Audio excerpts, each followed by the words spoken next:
Welcome, you happy warriors. Welcome to each and every one of you living your life as a happy warrior. Welcome to the Rabbi Daniel Lapin Show, where I, your rabbi, am solemnly dedicated to revealing for you how the world really does work. And I get a lot of pleasure from hearing from all of you. I love my pin-studded map of the world. I entertained myself a little bit the other night by arranging the pinned countries alphabetically. And this is not a comprehensive list, because I left some out because I don't want to take too long on this, but I had fun on it. These are the countries where we have at least 5 listeners, or at least 5 people who've contacted me from these countries. I'm not reading you out. If like you are the only person who's ever written to me from a country, you're not going to hear your country on this. But if you hear your country, you'll know that you and 4 other people are listening, and you may have actually been one of the people who wrote to me to tell me. And the place to write to me, of course, is at my website, rabbidaniellapin.com, and there's a little tab there for About Us. And under About Us, there's Contact Us, and that's exactly how you do it.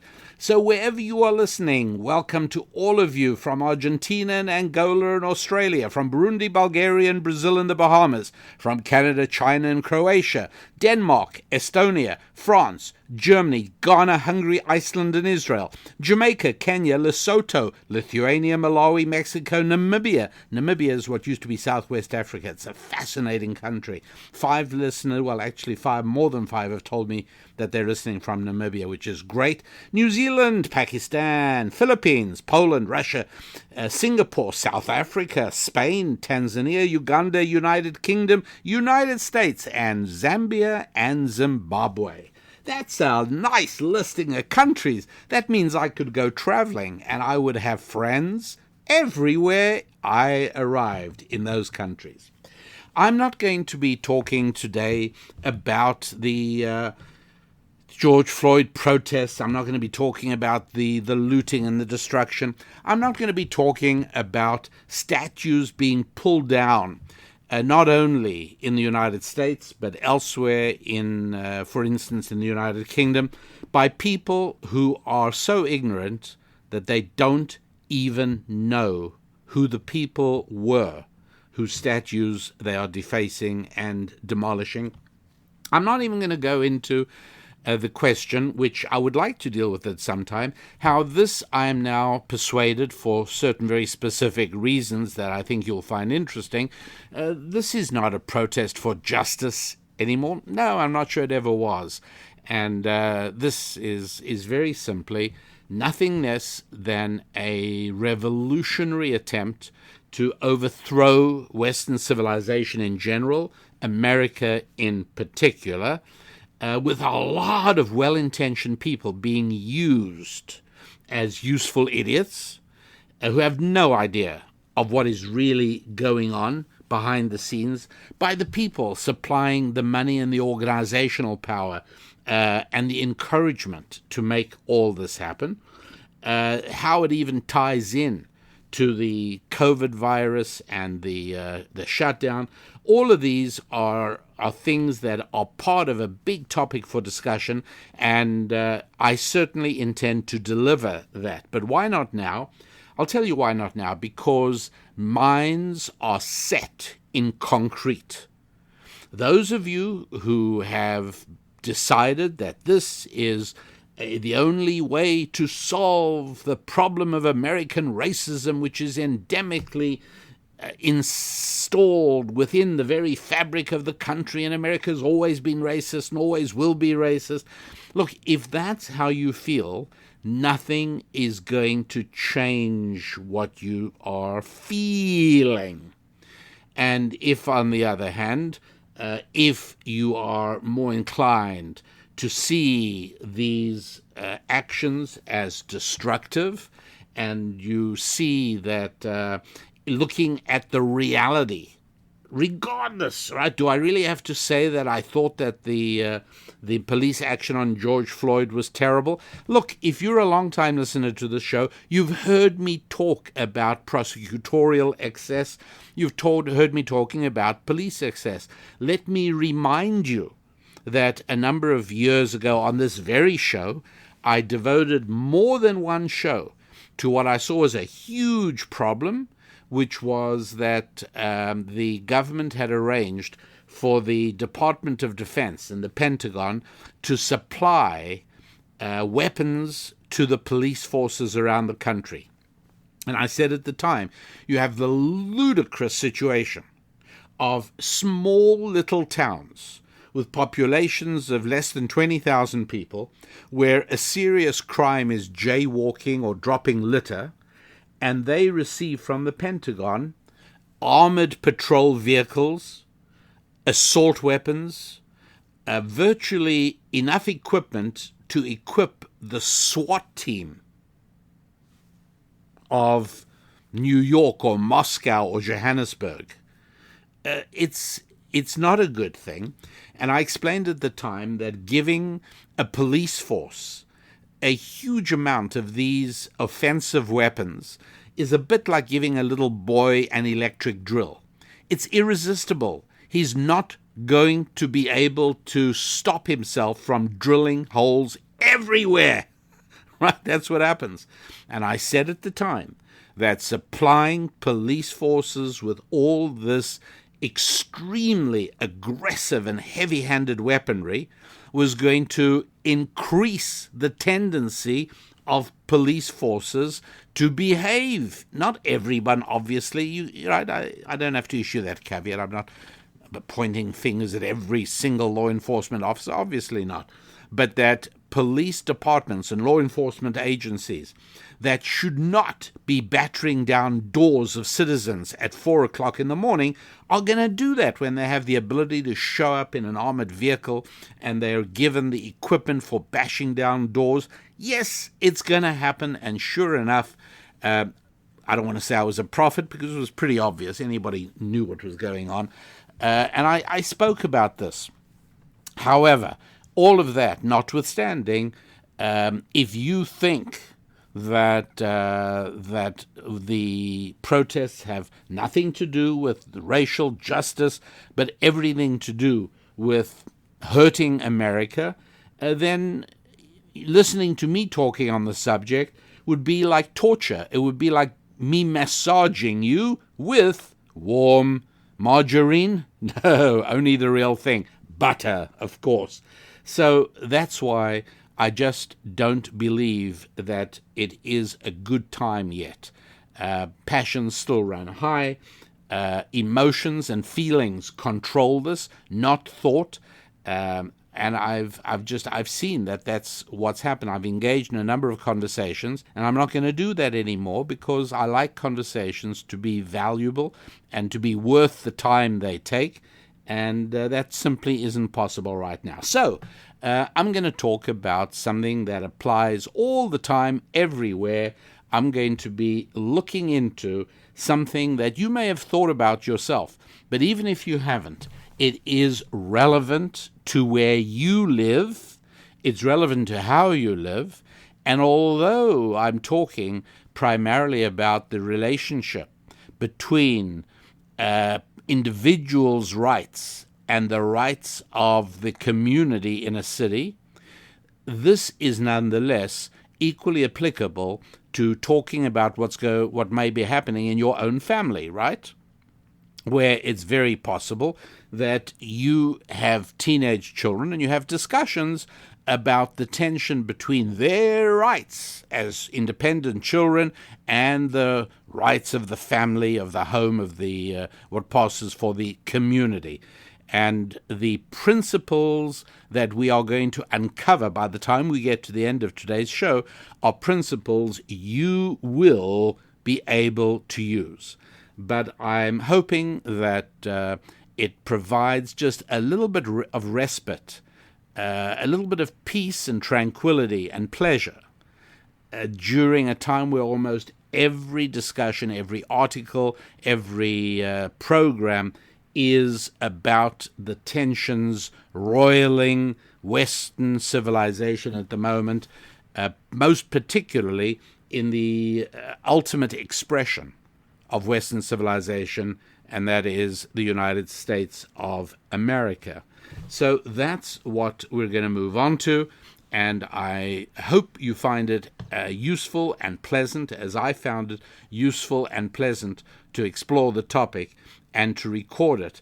And I recorded it in a small harbor on the coast of British Columbia, way north of Vancouver, where the days are long and the sun sets late and the skies never go completely dark during the summer.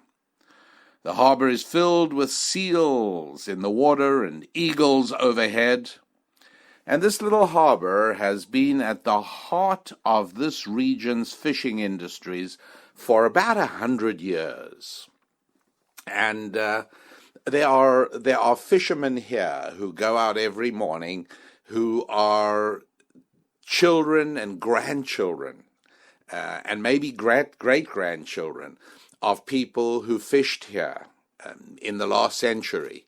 And so it's a very beautiful place. It's breathtaking, and at the same time, it's filled with tradition, and it's as if life hasn't really reached this little place. Modernity is kept at bay.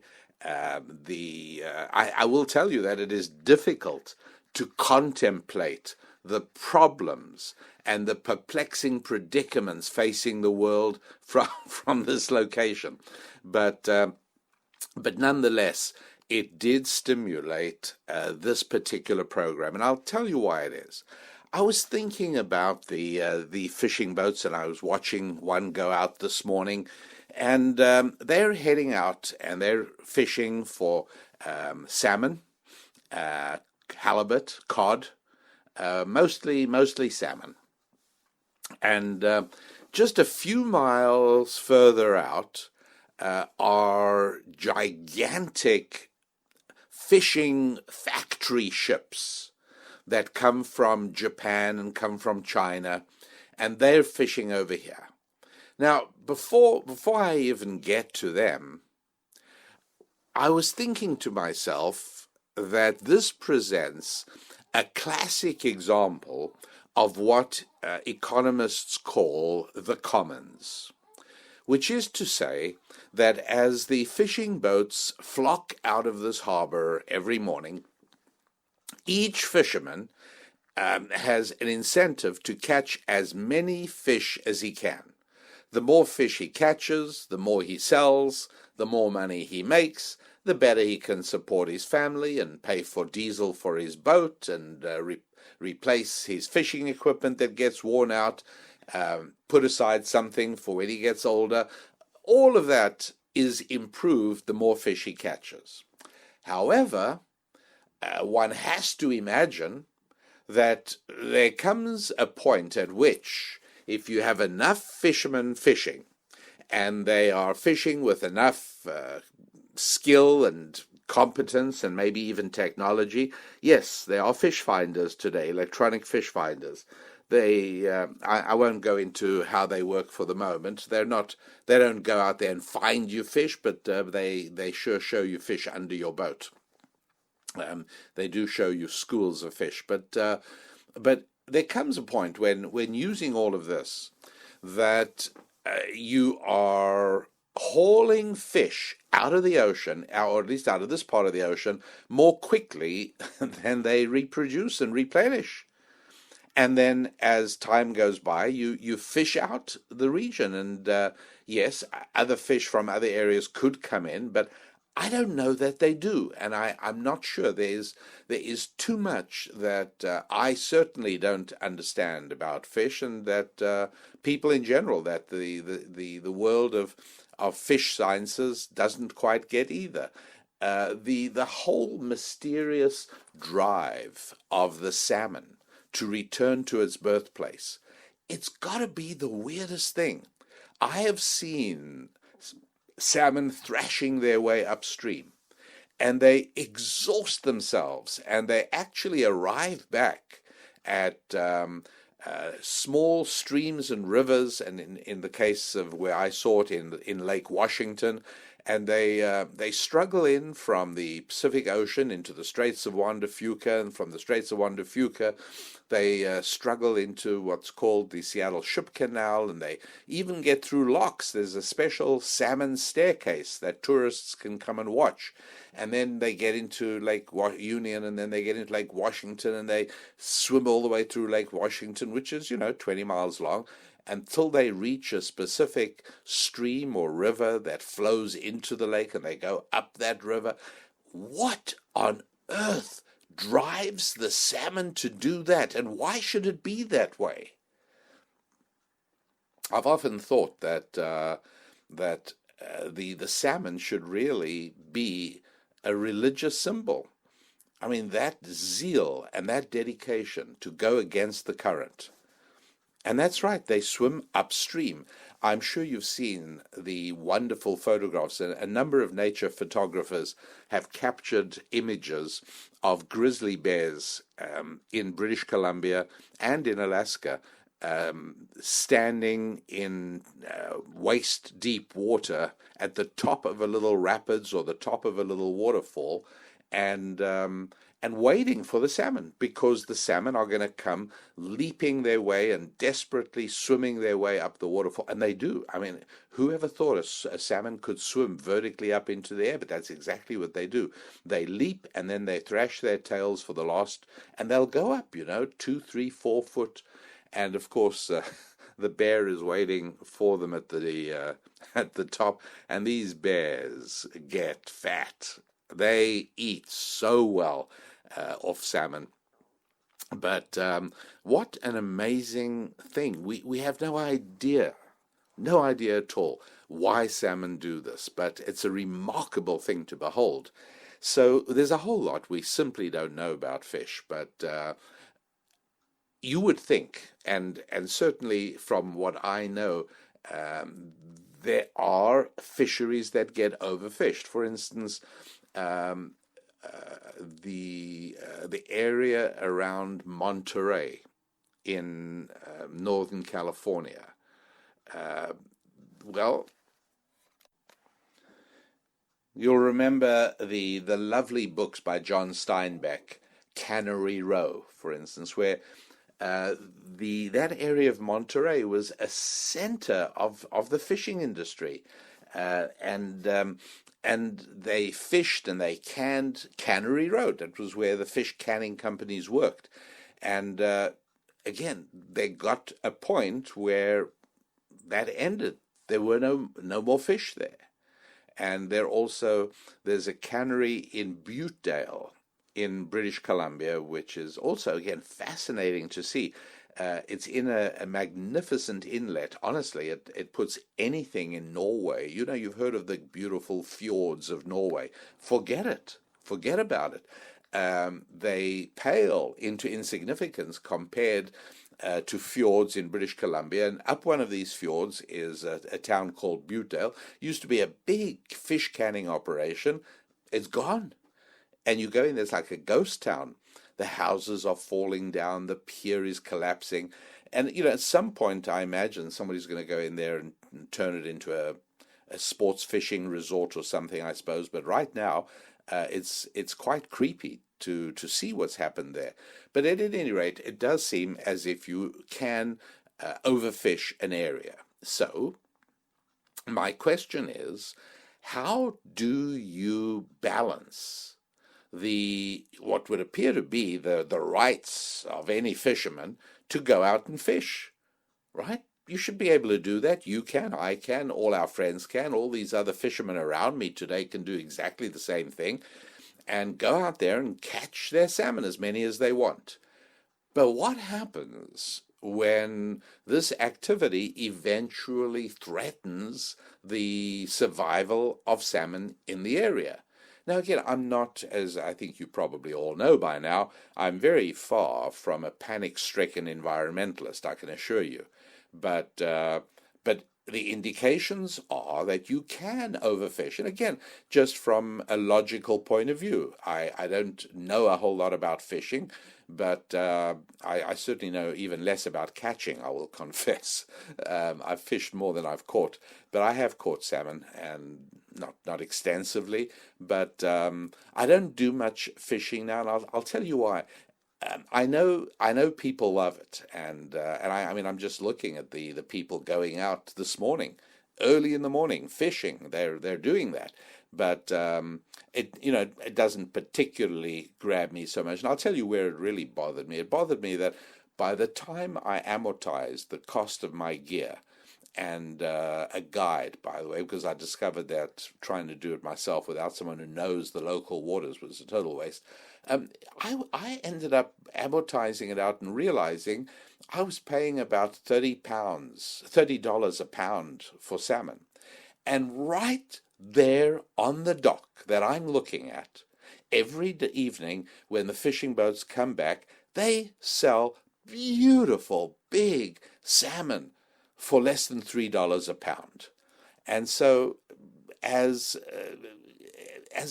you can say, either as a Jew or as someone with an economics interest, whatever you like, it just doesn't make sense to me to go fishing. I'm not even talking about my time, because people would say, well, that's part of the pleasure. You're out there fishing, so you can't really bill your time cost there. But if I did that, it would be completely ridiculous. As it is, it was ridiculous. So, anyways, I'm not out there fishing, but many people are, and they should be allowed to, you would say. But against that is I would be sorry if the place gets fished out and there's no more fishing here. Fishing has been at the heart of this community, and I'm looking, there must be, I don't know, there's got to be, this is a fairly, I don't know, there's got to be several hundred houses rigging this harbor with all the little inlets and little coves and bays in this harbor.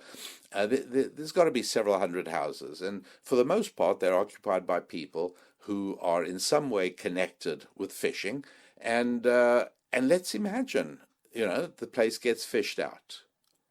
What do you do? So how do you balance the rights of you and me and everyone else here to go fishing if they like, right? Those fish don't belong to anybody. They're fish there in the ocean. How do you balance the right of every individual here to feed his family by going out and fishing against if you like, a sort of community interest that there should be fish tomorrow and the next day? How do we balance that?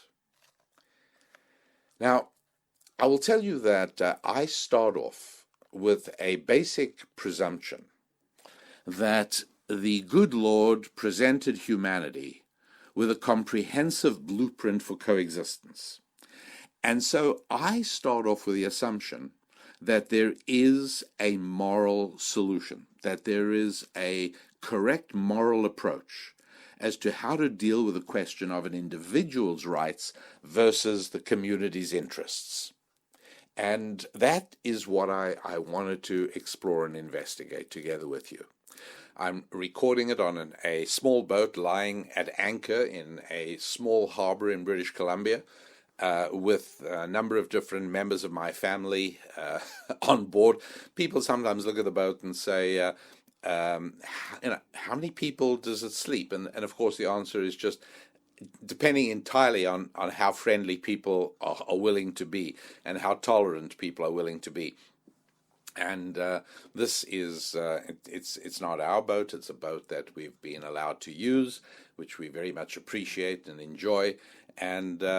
And Susan and I have always found, as we've been doing this with our family for many, many years already, and always here in British Columbia, what we've discovered is that when family is squished together in a relatively small area for a period of time, it's actually wonderful for family dynamics. You might say you're all going to get on each other's nerves, and I hope that isn't the case. There's certainly no evidence of it, but the advantages vastly outweigh whatever drawbacks might exist.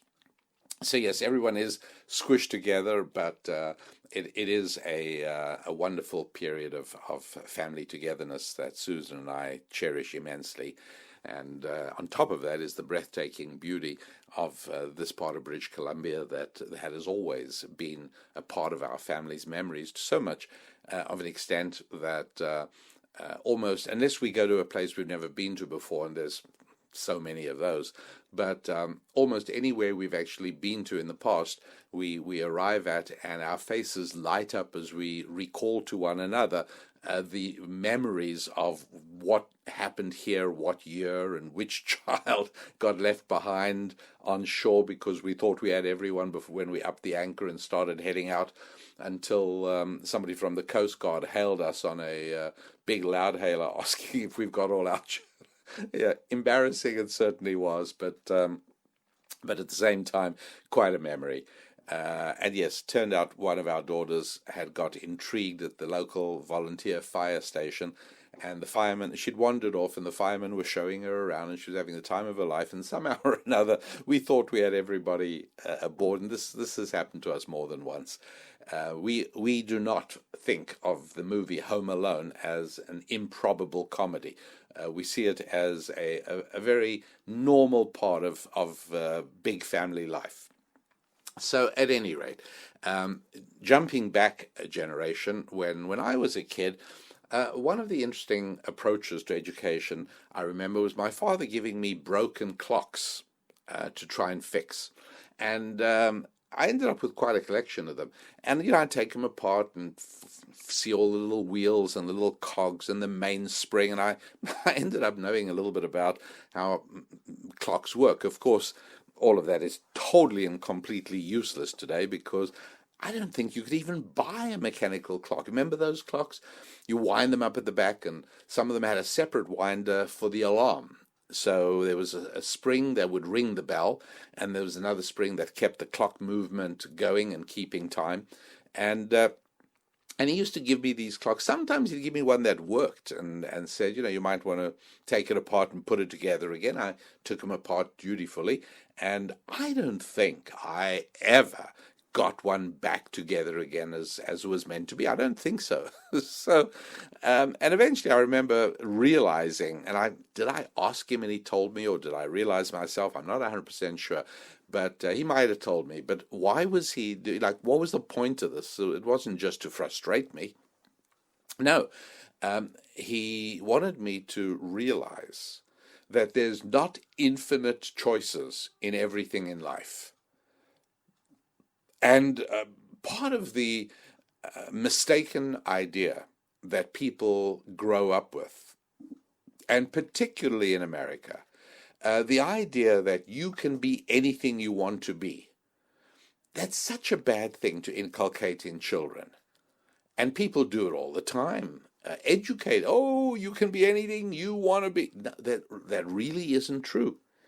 That just isn't true. If you are a child with a large body build, and somehow or another you get it into your head that you want to be a ballet dancer, that isn't going to happen. And if, on the other hand, you are a very lithe, sprightly, small-framed individual, and you dream of being an NFL player, most likely, no, bad choice. You cannot be anything you want to be. What you have to do is be who you have to be. And that is obviously a separate topic under the heading of childhood education. But that's an example of how we mislead in contemporary American life today. Another way is in suggesting that it's never too late. Oh, it's never too late to do this, or it's never too late. Sometimes it is. You sometimes do miss a train. You sometimes do arrive at the airport too late to catch your flight. It's simply not true that it's never too late. Sometimes it is too late. I should actually do a show on all the mythologies of modern life, the things that people teach, particularly young people, that simply are not true. And another one is the idea that there's so many choices, and the truth is there are not always so many choices. You know that mechanical clock I was telling you about?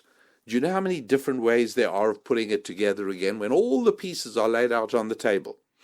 And my mother is saying, when are you going to clear it all away? I want to get supper ready. And I'm looking at this collection of dozens of little cogs and pins and springs and wheels. And you know how many different ways of putting it all together? I don't know, there's probably 20 different ways of putting it all together. How many of those 20 ways work? One. That's right, only one. There's not a large number of choices in how to reassemble that clock. There just isn't. As a matter of fact, there's no choices at all. There is only one way. And when you absorb this disturbing piece of information, you're a little bit more open to the idea that there are not lots and lots and lots of different ways of running a marriage. No, they're not. There really aren't. There's a lot of wrong ways, and only perhaps one right way. Sounds shocking, doesn't it? Because, well, who are you to tell us what the right way is? Well, you know, who is your mechanic to tell you the right way to look after your car engine? And who's the clockmaker or the watchmaker who tells you there's only one way to put together the clock? Who's he? Well, a marriage isn't a clock and it's not a car engine. True, and that makes it more complicated, not less complicated. And that doesn't necessarily mean that it's more susceptible to variation and choice. Not at all. How many different ways are there of running a business? Oh, there's an infinite number of businesses. But the idea that a business needs to show a profit, that has never changed. That is an absolutely fixed idea which you can take to the bank, as a matter of fact. If you don't understand that idea, you'll never have anything to take to the bank. And so how many different ways of running a society? Well, a lot of wrong ones. A lot of wrong ways. How many right ways? Well, actually one. What are you talking about? Do you have any idea of how many civilizations there have been in the world? Yeah, one. What are you talking about, Lappin?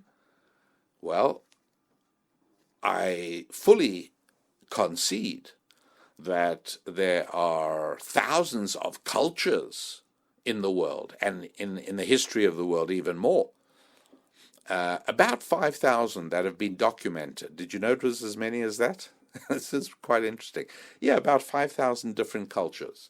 And that includes the cultures of cannibals in both Africa and New Guinea, where they cannibalized, where they ate other people.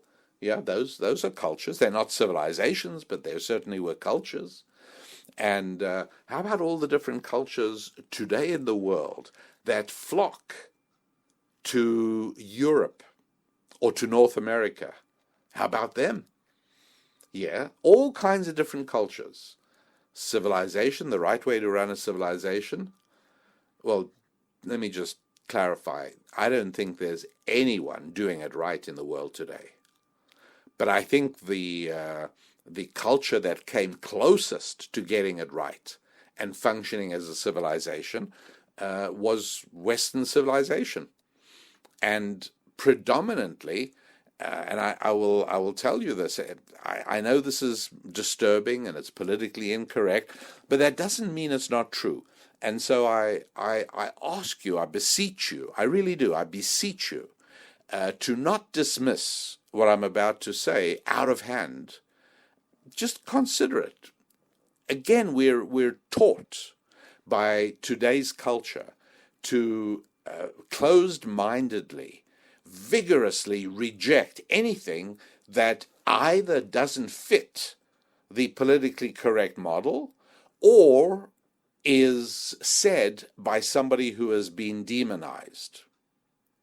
And so, for instance, there was a recent news item that China Airways, the national airline of China, has an in-flight magazine like every other airline does, and they did an article, as these magazines do, on different cities in the world. They did one on London, and the article warned its Chinese readers to be cautious not to go alone into areas of London populated by immigrants. And they said dark-skinned immigrants. And they said, particularly if you're a woman. Well, the uproar, the outrage, the indignation. And China Airways was forced to apologize. The magazine publishers apologized. But everyone was immediately in rapid backpedal mode. But wait a moment. What's not true about that? What isn't true? Would you not give the same advice to your sister or your wife or anybody? Wouldn't you say, if you're going to be going out alone, there are certain parts of London you should not walk in?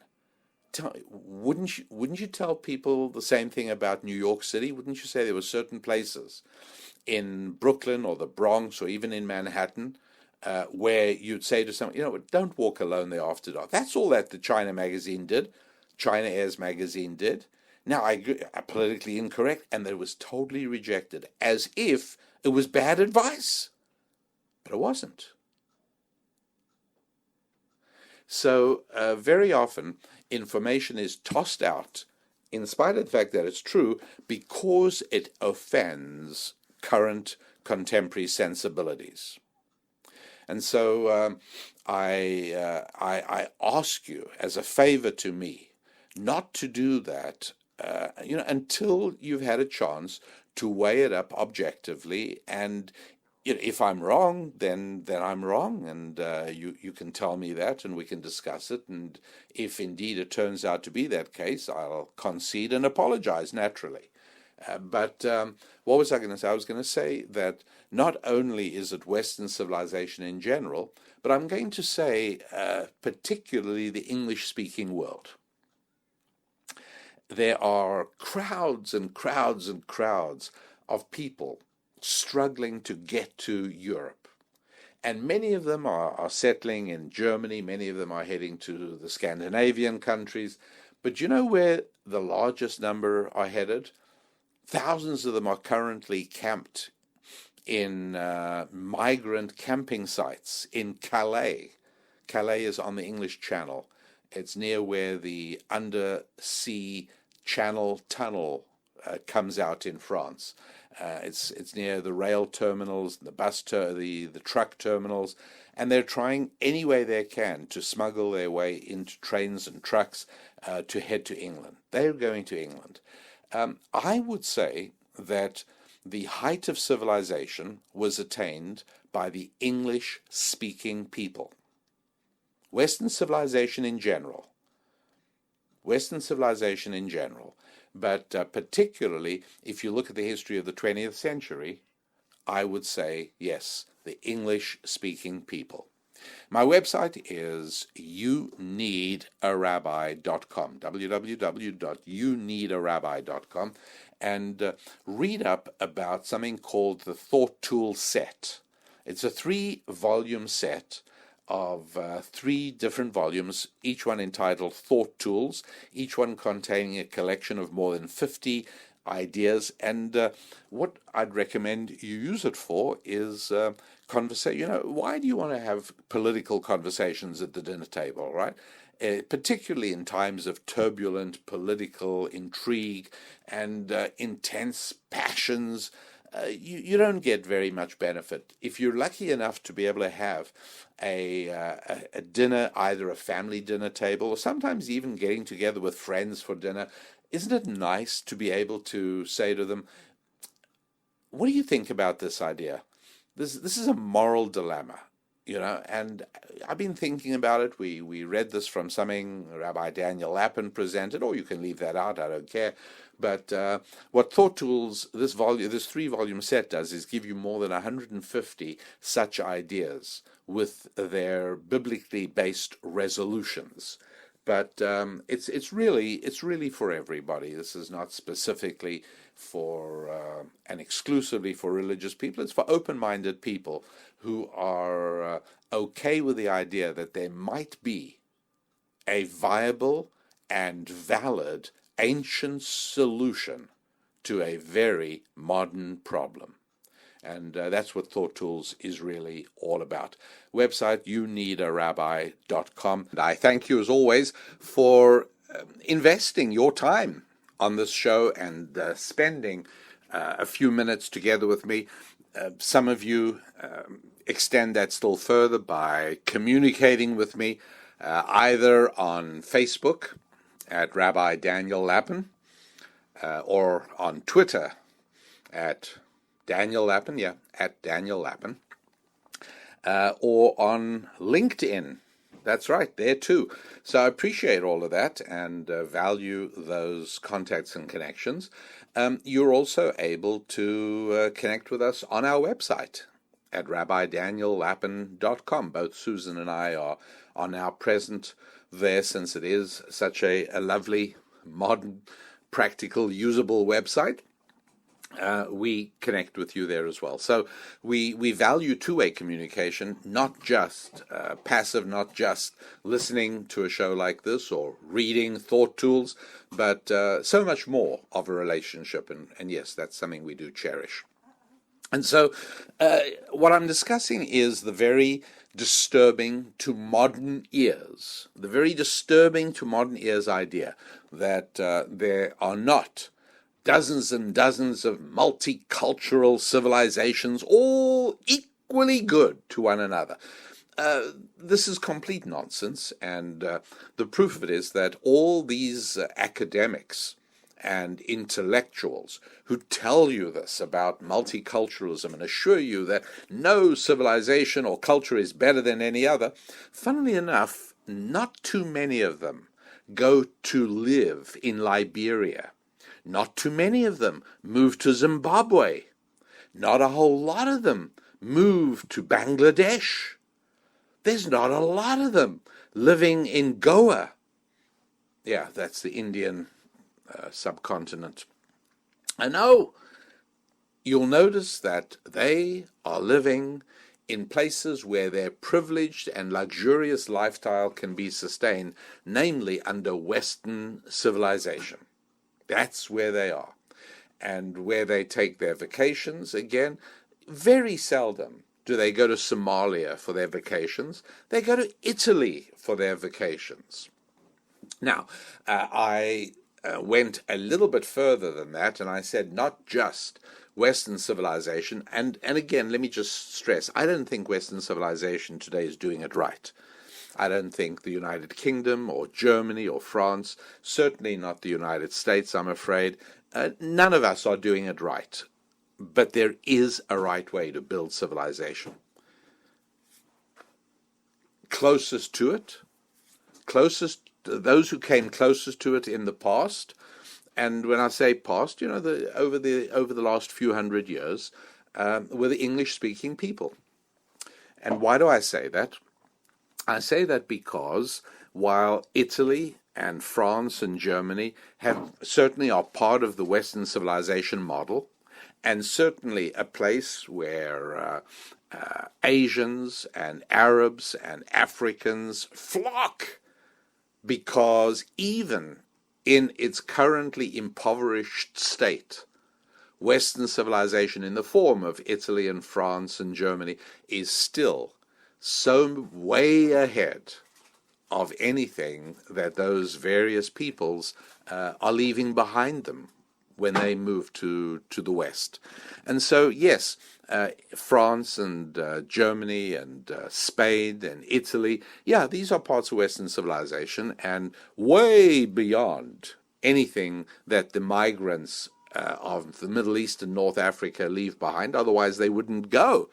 But within that family of Western civilization, in my view, the English-speaking people have been somewhat unique. They've taken it further. They were even closer to the perfect model of civilization, and for that reason, you find a kind of stability. Governmental stability, social stability, economic stability, you have found over the years in England and in New Zealand and in Australia and in Canada and, yes, in the North American colonies, and then finally the United States of America. Why is that? Why is it that Italy has had many forms of government and many redos of government? France has had numerous iterations, but most of these English-speaking countries have been remarkably stable. Why is it that it was the English-speaking countries that came to the defense of the others? It was the English-speaking countries that had to go to war to defend the virtues and values of freedom in the middle of the 20th century. And so I do think that there was something special about the English-speaking people. It might have to do with the tradition of Magna Carta 800 years ago, perhaps the first time we're aware of outside of biblical thinking. And I say outside of biblical thinking because biblical thinking had a lot to do with it. But the first time, perhaps, that this idea that the ruled are ruled by the rulers only with the permission of the ruled, right? A government by the people and for the people. This grew right out of Magna Carta, and so the legacy that was bequeathed to the English-speaking people by Magna Carta might have a lot to do with it. It might have to do with the tremendous role that the Bible played in forming post-revolutionary England. That may have a lot to do with it. But it's something for perhaps another show. But for right now, let me just say that although there is no country that I would point at as saying, "Oh, you got it right. You've got the mechanical clock model. You got it all put together just right. All the cogs are in the right." No, I don't think so. But I, along with millions of other immigrants and would-be immigrants, recognize that there are countries that get it far more right than other countries, and those countries that do get it right tend to get it right in very much of the same way. You follow what I'm saying? It's not an accident that banks and bathrooms today in Bangkok and Beijing and Bombay all look just like banks and bathrooms look in Boston and Birmingham and Baltimore. But it's only a few years ago that banks in Bombay and Bangkok and Beijing were very different. It was all based on little pieces of gold, and it was people keeping gold in mattresses, and banking didn't exist the way we know it today. And how about bathrooms? Well, bathrooms in those cities were holes in the ground, and if you were very upper class, there might have been a special place for your feet. But the idea of waterborne sewage and cleanliness and hygiene, that moved from Baltimore and Boston and Birmingham to Bangkok, Beijing, and Bombay. The ideas of how to run a bathroom or a bank did not move in the reverse direction. Yeah, because people realized there are not a lot of different ways to make the mechanical clock work. They're not. And people got that. And the mechanical clock is a lot like civilization. There's a model for it. There's a way it works. Now, I explain all of that to take us back to this question of how do we deal with the fact when there appears to be a conflict between private property rights, which are vitally important. And by the way, the history of the English-speaking people, which is the name of a wonderful book by Winston Churchill, and in the understanding of the success of Western civilization, I'm sure I don't have to tell you that property rights is an absolutely indispensable, elemental factor. Can't have it without that. And you take a look at one of the big differences between countries that attract immigrants and countries that lose people. Property rights is right there among them. And so we consider property rights correctly to be of enormous importance. There are so many of the rules and rituals and regulations in the Torah, in the Old Testament, so much of it revolves around private property rights. And the idea of how unacceptable as it is, even for a king, to seize the property of a civilian, no matter how lowly his station in life, can't do that.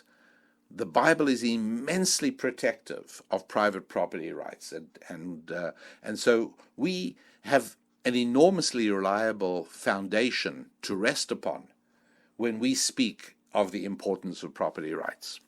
And yet, here I am in a place where even as an outsider and as a visitor, I can recognize the potential clash that exists between the private rights. In the example I gave you earlier in today's show, the private property rights of fishermen to catch their own fish and to own those fish that they catch, and the rights of the community that the fishery not be exhausted. But that is not the only example I've experienced on this little family boating trip. This is not the only example I've seen of a clash involving the commons. And I want to give you, I want to tell you what it is that my wife and I noticed in a little earlier, a few days ago, in our trip as we passed through the city of Vancouver in British Columbia. We saw something which we were last aware of when we visited Jerusalem some while back. Something that Jerusalem and Vancouver have in common, which is also a clash between private property rights and the commons, private property rights and the interests of a community. Tell you what that is as soon as we come back, after I've had a chance to remind you that our brand new website is a destination website. It is rabbidaniellapin.com. And the product that I would love to draw your attention to there is something that I really do believe can enhance your life. I think it is very valuable, both with children, raising children, as well as socially, that you have the opportunity to discuss not just other people. And you should really do this. You should keep a private journal in the course of a week of how much time you spend in groups of people talking about other people. I think you will be shocked, because it is so natural and so normal that we do it without thinking. You know, you get together with people, and before you know it, you're talking about other people. For good or for bad, it doesn't matter. But the truth is that we improve ourselves, we elevate ourselves, and we make ourselves better people when we're not talking about other people, but we're talking about, well, the next level is things. Much, much better to talk about things than about people, right? And next level up, ideas. The best thing of all is to be able to discuss ideas. That is the most elevating. And so, how do you get launched in that? How do you kickstart that? Well, you get yourself a set of 3 volumes of thought tools called the Thought Toolset. And each one contains over 50 ideas worthy of conversation. 50 ideas that, and believe me, I know what I'm speaking of because we have family dinners at least once a week. And we don't even get through one thought tool in the course of a family dinner, because it opens up, each one opens up so many different ideas, particularly when you have people at the table who become enchanted with the idea of exploring a morality idea, exploring a spiritual concept. And everyone has a thought, even young people at the table, provided you present it to them in a way that they can understand it. And every single one of these thought tools can be presented in a way that is easily understood by young people. Everybody has an opinion. And now you got people not talking about other people, they're not gossiping, they're not even talking about things, they're talking about ideas. It's uplifting. People go away from that kind of get-together feeling very good. And it's something I'd recommend. I'd also, for that reason, recommend you equip yourself with the Thought Toolset. At any rate, go read more about it on my website, and you'll see if it's something that can enhance your life, perhaps. Continuing on this idea that there has to be a right way to solve the conflict between private property rights and community interests and community concerns. Now, I don't for a moment think that the solution is obtained by finding a particular verse in Scripture. And the reason for that is that Scripture allows you to find different verses for different things. There are 80,000 verses in, actually that's words, not verses, but there are thousands of verses just in the 5 books of Moses. So, yeah, it would be easy to find a verse that in isolation, says pretty much whatever you wanted to say. And then there'll be another one on the other side, like there are expressions, right? A stitch in time saves 9. You must act in a timely way. But then we also have people saying, look before you leap, or he who hesitates is lost. These are all conflicting expressions, each one of which is cited very sincerely at any particular instance to try and persuade somebody of a particular course of action. Verses are like that, and that's why ancient Jewish wisdom is a vast, complex enterprise, which essentially endeavors to probe into the mind of God, what God really intended. So you've got to be very careful with just sort of throwing out verses. Shakespeare said it so beautifully in The Merchant of Venice, didn't he? Right there in Act 1. The devil can cite Scripture for his purpose. An evil soul producing holy witness is like a villain with a smiling cheek, a goodly apple rotten at the heart. Oh, what a goodly outside falsehood hath. And so we're going to have to dig just a little more deeply to try and find out how to resolve this question of private property rights against public interest. But before we go to the solution, let's take another look at an example. And I said that my wife and I encountered an example both in Jerusalem and in Vancouver in British Columbia. And the most recent one we saw quite recently. What am I talking about?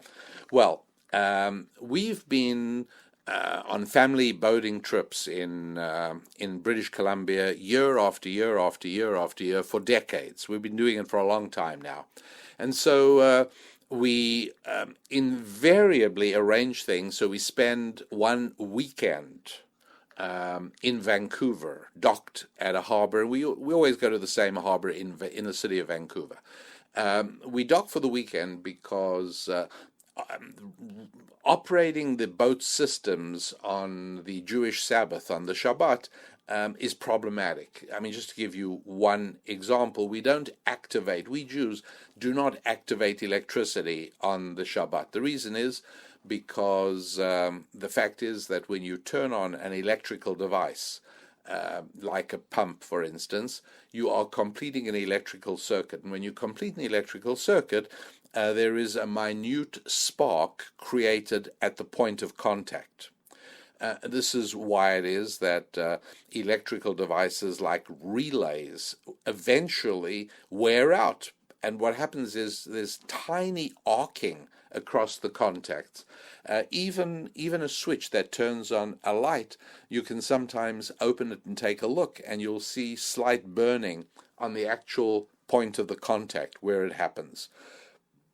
And so on a boat, for instance, you don't have a water supply like we do at home, where you turn on a faucet, and the reason that there's water pressure is because they usually arrange for the reservoir to be higher up. That's why throughout the Midwest, where there are not a lot of hills, you'll find every small town has a water tower.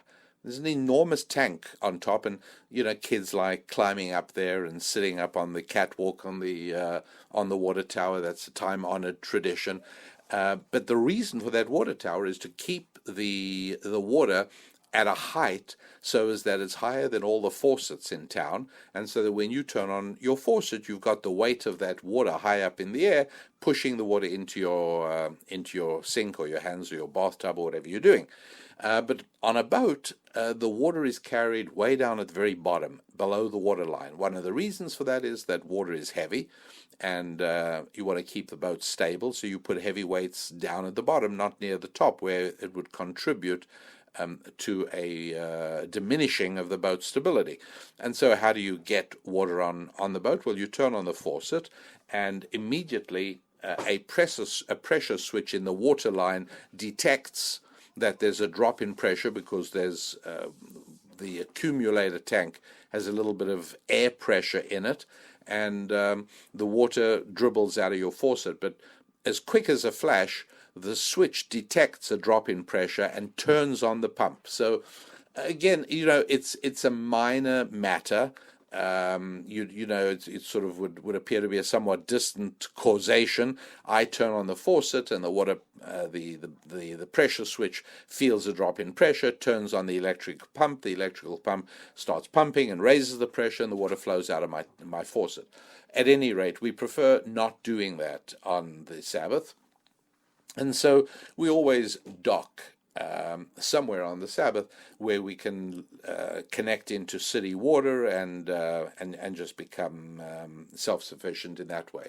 I tell you all of that because I wanted to explain that for a number of decades now, really, I mean, for it's more than 20 years actually, we've been going to the same dock in Vancouver for a few days every single summer on a small boat.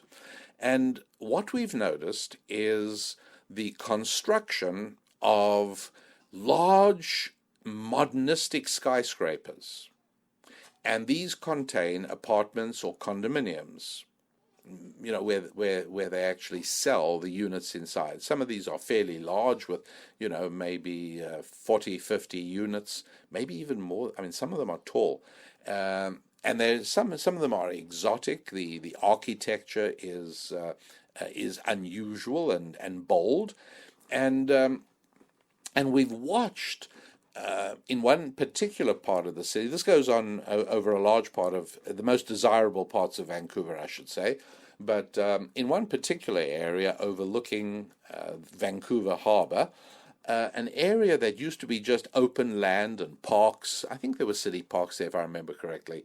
But there was certainly, back in the late 80s, I remember there was absolutely nothing there, just parkland. Now are occupied by large buildings of condos. And here's the interesting thing. From the deck of our boat while we're having dinner, we can look at these as the sun goes down, And we notice that the overwhelming majority of them stay dark as night falls, and every here and there lights go on, but for the most part, these go dark. This stimulated us to do a little bit of an investigation.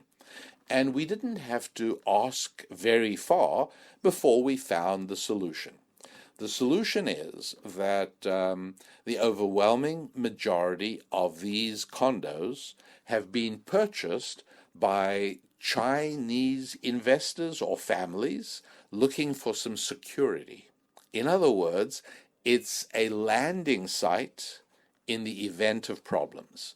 People feel very uncertain about the communist government in China. Where's it going? What's going to happen? There are people who are making serious money in China today. I think your ability to actually own land in China is probably limited. I don't know the details of how the communist government works there, but if their principles of communism are alive and well, nobody in China would be allowed to own anything.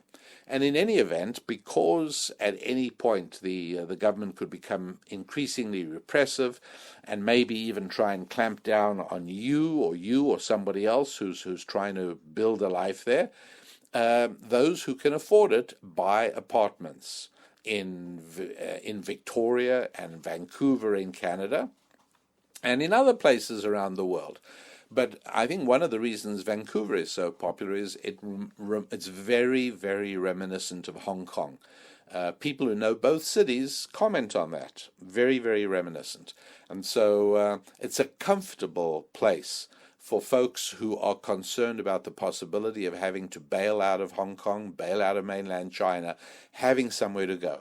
And so they've purchased these beautiful condos, and they're not inexpensive, I can tell you.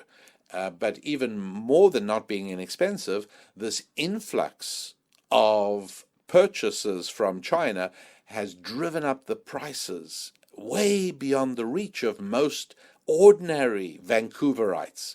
As you can imagine, this is causing a little bit of upset. And the government of British Columbia has been trying to grapple with the question of what to do with the massive influx of well-moneyed Chinese who are not immigrating, they're not occupying those apartments, they sit empty. And that's why the lights weren't going on. And what is more, we saw apartments in which the lights did go on, but they were going on by electrical timers. The apartments were totally unoccupied, but lights went on and then went off operated by timers. And so what's going on here? Well, you have large parts of Vancouver, important parts of the city, are empty. They're almost ghost towns. It can be a little creepy, where you would expect, right? And think of areas perhaps in your towns where there are large buildings, large apartment buildings or condo buildings in dense, in providing some dense population. Don't you find fairly lively life? And instead, where you'd expect with all this dense population to have sidewalk cafes filled in the evenings and people walking on the streets, the areas are a little ghost-like. Very problematic. What happens to the dry cleaner on the corner? Right? He was counting on the numbers. He knows that if you have a certain number of units of habitation, it warrants a dry cleaner store. And he had no idea that these apartments were not being occupied. And so you've got these apartments. The city planned on, the use of a certain amount of electricity and the use of a certain amount of water, and there'd be taxes on these things.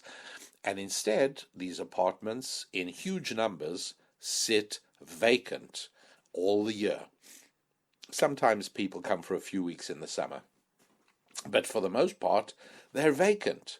And it's causing real problems. So once again, you say, on the one hand, if I'm going to spend $1.5 million on a Vancouver, British Columbia apartment, I can jolly well do what I like with it. None of your business.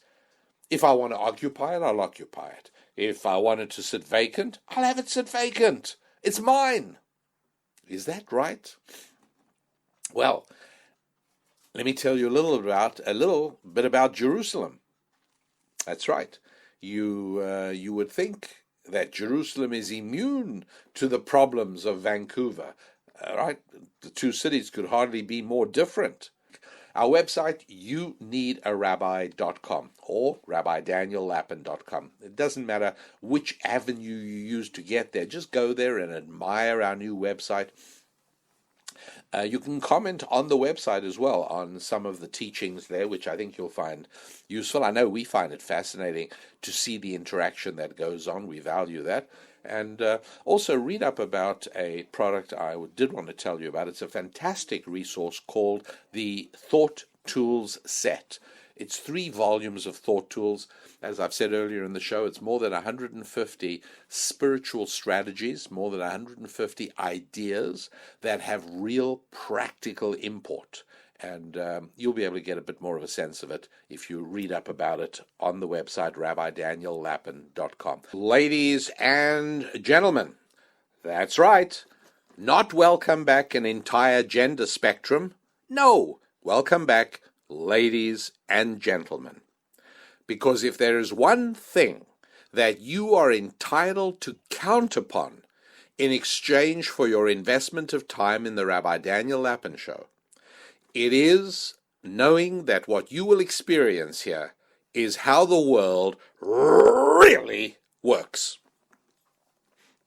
Not the way people would like the world to work, not the way intellectuals and academics think the world works, not the way some people wish the world works. No, on the Rabbi Daniel Lapin Show, you will get how the world really works. Nothing more and nothing less. And one of the ways the world really works is that there is something called men and there's something called women. There's a gender that is masculine and there is one called feminine. And that is all there is. All of which has absolutely nothing to do with the topic under discussion, which is the city of Jerusalem. I told you that Susan and I noticed something in Jerusalem that matched something in Vancouver, British Columbia. What was it? Turns out that there are entire neighborhoods in Jerusalem, neighborhoods very popular with English-speaking people from Canada, New Zealand, Australia, South Africa, the United Kingdom, America, who they love visiting there. Again, these are people who've made a few dollars, and they think to themselves how nice it would be to have a home in Jerusalem. And so there are even in contractors, there are people who put up buildings, specially catering to Anglo investors. Now, they're not ordinary investors because there is an emotional connection as well. They are not buying a condominium in Jerusalem because they couldn't find one to buy in London or Manchester or Auckland or Sydney. No, they specifically want one in the holy city of Jerusalem. How often do they use it? Well, they might go for the pilgrimage festival of Tabernacles, of Sukkot, which usually falls in the September-October time of the year. It's possible they would go also for Passover, which falls in the spring, around about Easter time. And they might go, for a week or two in both instances. And so very often these folks own apartments and condominiums in Jerusalem, which they occupy for a month a year, 2 months a year, maybe maximum. The rest of the time, They don't rent it out because they don't need to, right? They're not needing to find help in paying the mortgage. They've made a few dollars. And one of their luxury, other folks go on luxury cruises or do exotic things. These people, for them, owning some real estate in Jerusalem is a very high peak of attainment. They're excited, they love it, it means something to them, they feel they've got a little stake in the Holy Land, and they love arriving for a visit to Jerusalem, and they may go twice a year, maybe 3 times a year. They love having their own place to stay at instead of having to stay at a hotel. So far, so good, right? But you can see what's coming. And sure enough, there are, again, neighborhoods in Jerusalem where, based on the population density, based on the housing, you would say these places are alive and popping and booming and exciting. And, you just look at a map or look at the neighborhood and you'd say to yourself, wow, with all this population here, this is going to be a terrific place. In the evening, there's going to be lots of people out there. And you go and you explore it, as we did, and it's a ghost town, right? Number of neighborhoods that have been popular with English-speaking people for a while. Well, they're ghost towns, with the exception of the few weeks around about Tabernacles and round about Passover, when they fill up and they really are popping and wild and crazy and bustling. But the rest of the year, nothing. So what happens if you're a small grocery store in that neighborhood, and all of a sudden, over the course of a short space of time, apartments that had been owned by year-round dwellers are now occupied by folks who are only there a few weeks a year? And as more and more apartments go that way, what happens to your livelihood? More than that, what about the city of Jerusalem, which since the 1967 war, when Jerusalem was reunited under Israeli leadership, the city has been transformed. It's one of the liveliest, certainly in Israel, but even in terms of world cities. There are festivals, there's celebrations, and there's restaurants, and there's theater. It's a remarkable city with a lot going on, and so they are very alarmed because large sections of the city are now owned by condo owners who only use them for a few weeks a year. And so sections of the city stay dark year round, not much going on. The tax base in terms of usage of water and power and the viability of local businesses, all of this takes a real beating. So what do we do about this? After all, somebody says, I've worked hard all my life and I have a few dollars to spare. I'm not buying a Ferrari. I'm not buying a yacht. I'm going to buy an apartment in Jerusalem. And you know what? I'm going to do with it exactly as I choose. It's mine. I pay property taxes. Leave me alone. I'm going to occupy it for 3 weeks a year, 4 weeks a year, 5 weeks a year. That's it. And the rest of the time, no, I don't want anyone else using it. I'm not renting it out. It's going to stay empty. It's got my stuff in it. I don't want it used by anybody else. And how do you argue with that? After all, private property. We all support the idea of private property. What are you going to say? But along comes the city of Jerusalem and says, this isn't good for the community. This is bad for the city. And like Vancouver, Jerusalem is trying to figure out ways of taxing this, of trying to say, well, if your property, if your condominium is only occupied for X months a year, then this is the additional property tax you have to pay every year for owning an empty apartment. And the property owner says, what are you talking about? Where's the morality of that? That's outrageous. I bought this property on the understanding that I can use it any way I wish, or not use it any way I wish. Maybe I only intend buying it in order to resell at some point down the road. All of this is legitimate. What do you mean coming along and telling me you're going to tax my usage because you don't like the way I use it? What's that all about? And in both Jerusalem and Vancouver, the cities are grappling because in both cases, coming from a biblical perspective of morality, in the case of Vancouver more distantly than Jerusalem, but nonetheless, with Vancouver through Great Britain and through the traditions of private property that Great Britain originally evolved out of a belief in the Bible, Jerusalem, as I say, much more directly, there is this awkwardness because they both recognize that private property is a valid good, that we value the idea of people owning their property. We're not communist China. We don't want everybody to be a tenant of government. And by the way, the proof that that doesn't work well is in America, public housing. What a calamity that is, right? No, it does work better when people own their own property. We recognize that. But what happens if people who own their property don't want to live in it? Now what are we going to do? That becomes a real problem.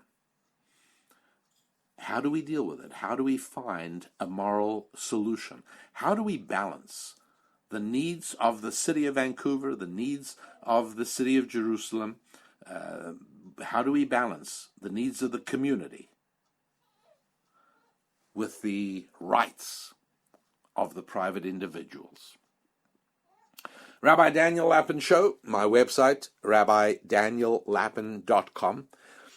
Visit us there and take a look at some of the interaction. There are places where other readers have commented on the things that Susan and I have posted there, and it's becoming a fairly lively little community.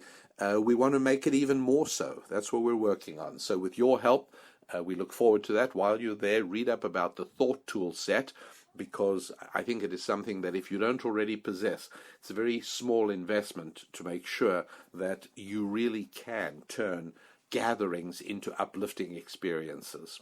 You'll see what I mean when you read about it.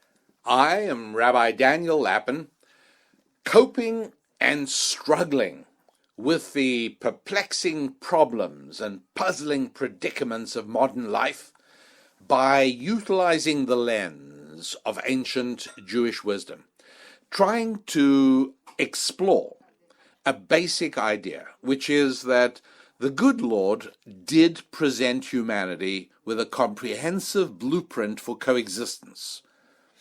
That's what the Bible is. When God gave a blueprint to Moses on Mount Sinai, that was a blueprint for how human beings can live together. And the truth is that if every single one of God's children was an isolated, lonely individual, living a subsistence lifestyle, disconnected from all other people, he wouldn't need the Bible. If every man and every woman all of a sudden disconnected from everybody else, moved far away and was totally off the grid, to employ a contemporary metaphor, completely off the grid, isolated from everyone else, guess what? I can't see what value the Bible would be to you. Really. I mean, yeah, fine. A book of Psalms, there'd be things perhaps that would be valuable and uplifting, but by and large, the entire marvelous structure of the Bible, providing the blueprint for human coexistence, you wouldn't need it all. But since we do live together, it provides us with the moral solutions to the very ordinary issues and struggles and matters that crop up all the time. So let's now stipulate, if you would, that somebody owns a piece of land and there's nobody else anywhere near around. that person should be able to do whatever he likes with that land, right? Now, if there's a river running through your land, you can't do things that impact people who live downstream of you, right? Let's imagine you decided to stop up the river, right? You're now impacting their lives. So although you own this land and you own the benefits of the river running through it, you can't do things, even if those other people are 100 miles away, but you're going to stop the river up now so they don't get any water at all. You can't do that. Neither can you poison the river. So these are things that are basic, we all understand. So in this situation we're stipulating, how about we take the river out of it? Let's not have a river. So there you own a piece of land, nobody else anywhere near around, no one, nowhere, many miles, you're all by yourself. You can pretty much do what you like with that land, right? It's hard to think of anything you shouldn't be allowed to do. It shouldn't be anybody else's business what you do, right? Again, hypothetically, no other people involved. It's your land. The morality is that you can do whatever you like. It's your land. So with nobody else impacted, with no one else in the vicinity at all, you have theoretically limitless property rights. Your land use rights are extensive. You can build a building, you can plant corn, you can dig a mine, you can do whatever you like. It's nobody else's business. Because there's nobody else around who should have any rights or any say at all over your land. But I also have to point out to you, while this is sounding very appealing to you, I'm sure, I need to point out that you similarly have no benefits at all of other people near you. What do I mean by no benefits? Well, there's no museums or art galleries if that's what you're into. There's no sporting facilities. There's no sports teams. There's also nobody offering you any good prices for your land because there's no town encroaching that will eventually need development. No. There's no laundromat, there's no running water, there's no social connection. There's also, depressingly, no way for you to be a giver, right? There's absolutely nothing you can do for anybody else because there's nobody else around. There's no shopping mall, and there's no electricity, there's no internet. You are totally dependent on you, totally and completely. Nobody else around. By the way, this is called subsistence living because if you don't plant, you will starve. No work, no eat. That's how this works. And in exchange for that, you've got theoretically limitless property rights. You can do whatever you like on that land because you know why? Because you own that land. It's pretty straightforward. Now, the other extreme, as far away as you can get from that idea of nobody else around, you're all by yourself, there you go, whatever you wish, well, that is, the other extreme is what Scripture refers to as a city.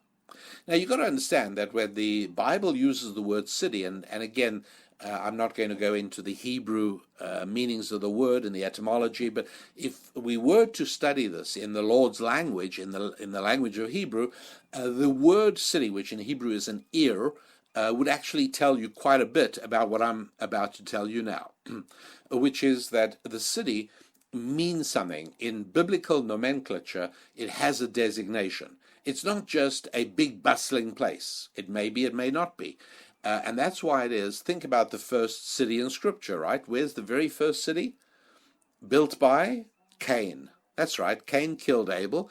And one of the things he did thereafter was he had a son called Hanoch, or in English, Enoch. And then he built a city for his son, named it for his son, right? And there's a whole lot of explanation for that. I've presented some of that in the Genesis Journeys programs on my website. But for now, let's just acknowledge that for, shall we say, a rather limited population on the planet, I mean, Adam and Eve, Cain, maybe some sisters, I mean, not a whole lot going on there. A city? Yeah, that's right.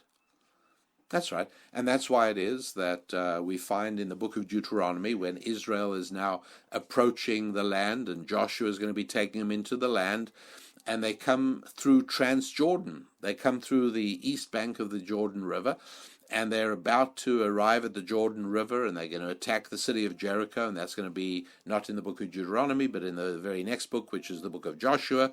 But just then, two tribes, Reuben and Gad, come to Moses, and they say, you know what, we really like it over here. How about if we settle this area? Moses is very upset. He says, what do you mean? And you're not going to help your brethren defeat the inhabitants of the land to enable them to inherit the land? They say, no, no, no, heaven forbid. You misunderstood us. We have every intention. We will join the battle. Just let us build cities for our families here, and then we'll come over and help you defeat the inhabitants so everyone else can get their land. So cities? For two tribes, they need cities? Or even more than that. Turns out that there are how many cities built for the Levites? Well, actually, 48 cities for the Levites. One tribe, and again, you figure it out, right? We know roughly how many people left Egypt. Even if there's been a little bit of multiplication since then, one tribe of Levites needs 48 cities. Two tribes of Reuben and Gad need cities. We're not there yet. You see, cities are not the result of agricultural villages growing. Cities are much more than that. And cities grow, as Jane Jacobs, a wonderful, I'm going to call her, she was most known for the area of city planning, but be that as it may, she gets it exactly right. She understands cities. She had a wonderful book called The Economies, or is it singular? The Economy of Cities, I think she called the book. But at any rate, cities are places that are exactly the opposite of what I just described. I described a place where you had no contact with other humans and therefore almost limitless property rights. You know what a city is? It's where you have extensive interaction with other people and severe limitations on property rights. And the more interaction with other people, the less property rights there are. In other words, just think about this for a moment, right? Realize that if, let's compare suburbia with downtown. And again, I always use New York as the comparison because it's such an extreme in the United States of America. Take Manhattan, where you've got literally millions of people in a tiny little island. And in a few city blocks, the population can exceed that of a town elsewhere in the country, because you've got 60-story buildings containing hundreds of apartments, and you may have a few of those within a block or two. It's amazing, right? Now compare that with suburbia. Go out onto Long Island or up to Westchester County, and now you still are not living in isolation. This is not like the example I gave you, but you might be living on a quarter acre or a half acre, or in Westchester County 2 acres. You got neighbors, but you don't have population density like New York. The result is New York is in Manhattan. It's very stimulating. There's shops open 24 hours. A lot of people in New York tell me one of the reasons they like New York is you can buy anything you want any time of the day or night. Me personally, it's not a big draw, but I can understand for other people it does fill them with a sort of sense of vibrancy and vitality, things going on, fine. You know what? Out on Long Island or Westchester County, no, you cannot find stores open every time of the day or night. There are advantages of living in close proximity to other people. How's about rights on your property? If you live on a quarter acre on Long Island or 2 acres in Westchester County, you cannot open a factory on your land. It's zoned residential. You shouldn't even be able to open a church or a synagogue, in my view, because that changes basically that changes the deal for your neighbors. It's not fair to them. You cannot keep lions and tigers on your property. Even if you got 2 acres in Westchester County, they're not going to let you keep lions and tigers.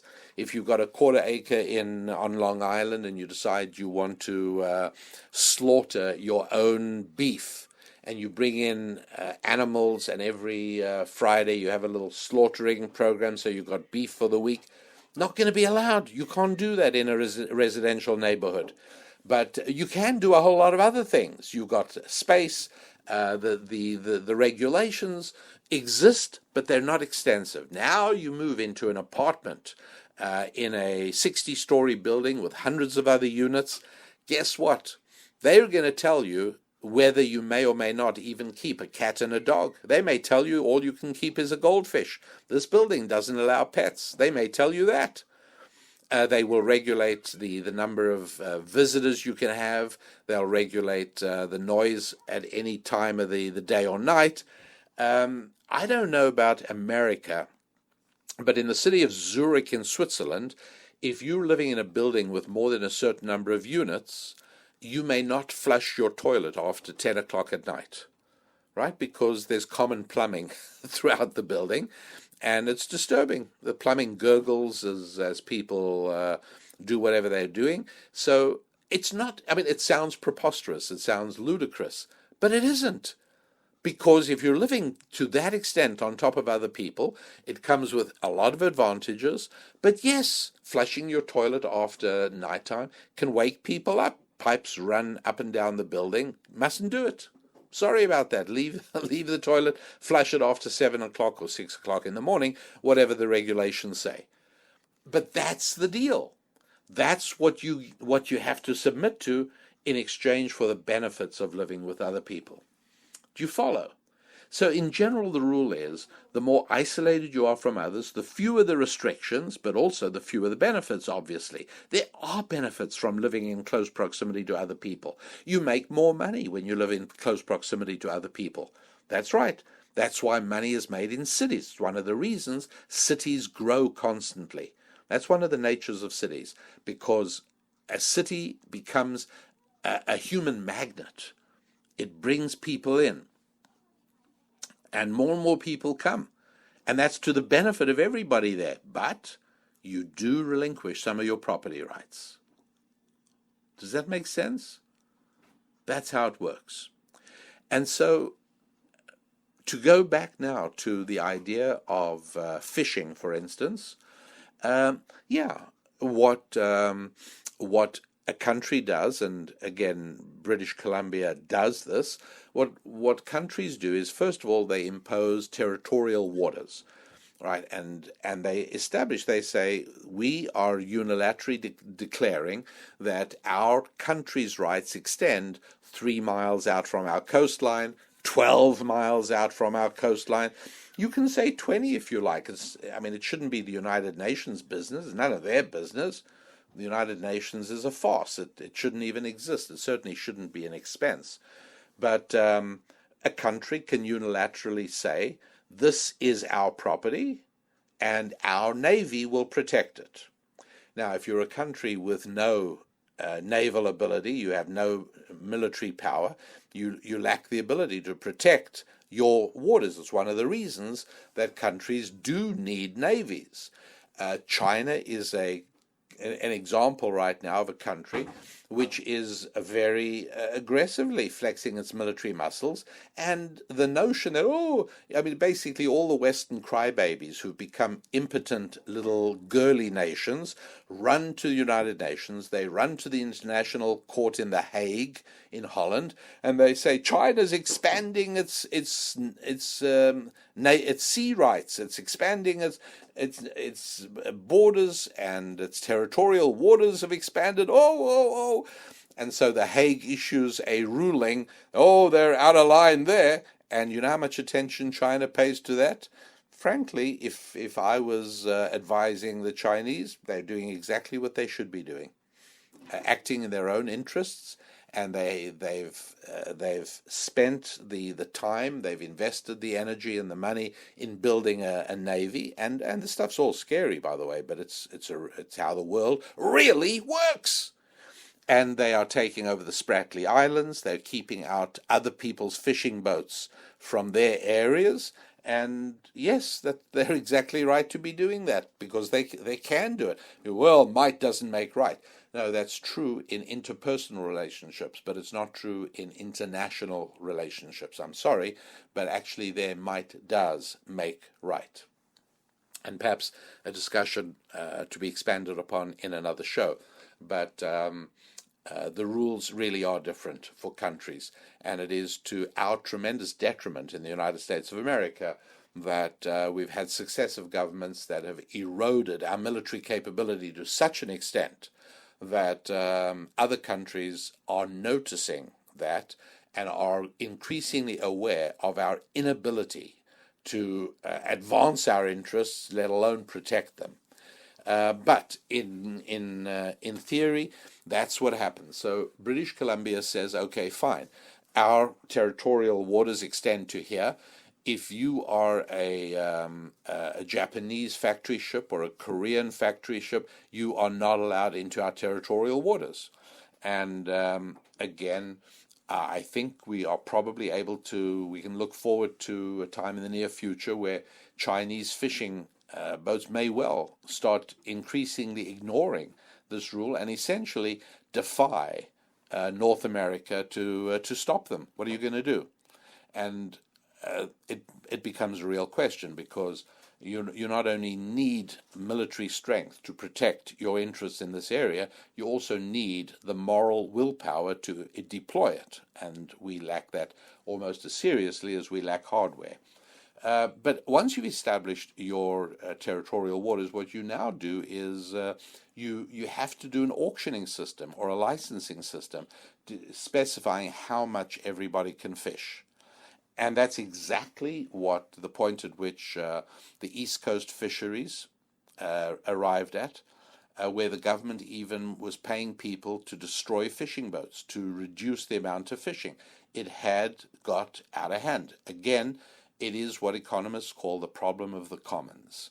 And the oceans are there, belongs to all the citizens, so it becomes a conflict of interest. Fishermen have the interest of hauling out as much as they can, and the larger community has an interest in keeping fish around so as that we don't overfish the area and take fish out of the water faster than they can reproduce. Right? We did that during the whaling era, and indeed, were it not for the discovery of oil, America would have gone dark, because back then America was lit with whale oil and it began to be overfished. Same problem again.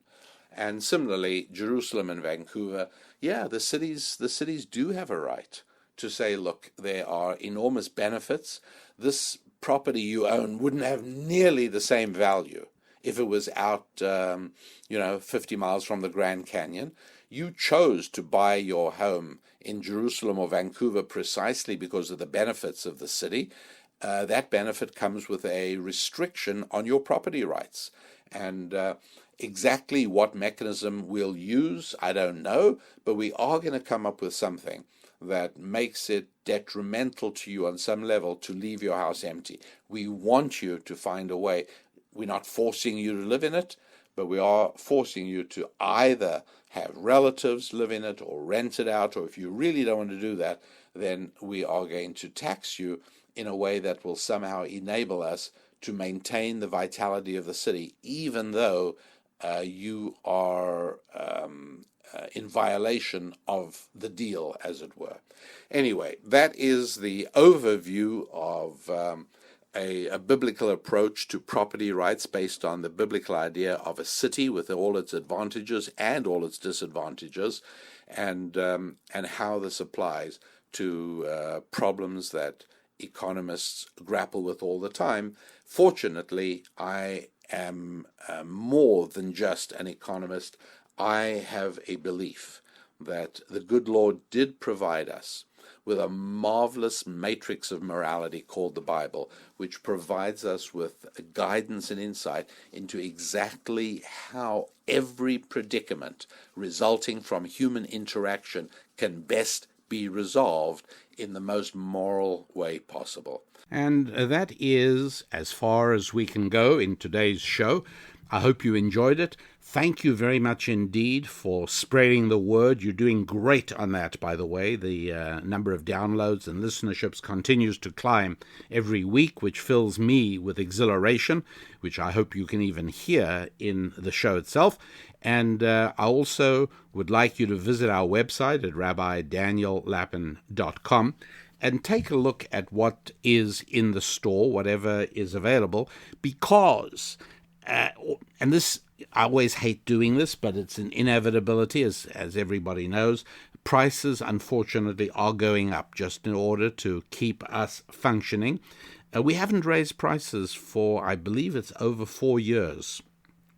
And July the 1st, 2020, that's right, July the 1st of this very summer is when prices are going to be going up.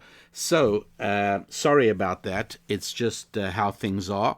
And I do hope that you are, in fact, having a very, very good week, along with your finances and your faith and your friendships and your family and your fitness, your physical fitness, all of that here on the Rabbi Daniel Lapin Show. So thanks very much indeed for being part of it. Be together with you next week. And until then, I'm Rabbi Daniel Lapin saying, God bless.